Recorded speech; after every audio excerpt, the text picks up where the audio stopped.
Get ready for the stock market to tumble tomorrow. Trump just illegally fired one of the members of the Federal Reserve, and it also just happened to be the first black woman on the Federal Reserve Board. To be clear, he has no authority to do this whatsoever.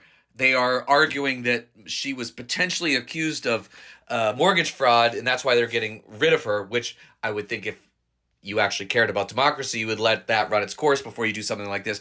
But he's been itching to get rid of her because she is a Joe Biden appointee. But here's the problem, folks. The Fed has always been independent other than naming the person who chairs it.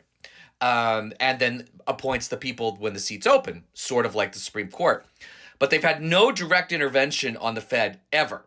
So my guess is tomorrow the markets are going to go down because Trump is basically going to try to go through and basically strong arm them into doing the things that he wants them to do, regardless of whether they make sense or not. And with inflation starting to creep back up, it is a horrible time to cut interest rates. Those are opposites. And so it would probably make the inflation thing worse because then you make it easier to borrow. People spend more money.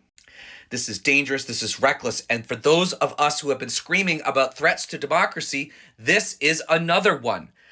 There is no justification for this whatsoever. And I hope that she files a lawsuit to keep her job because this is a constitutional nightmare. And it's also going to hurt the economy as well.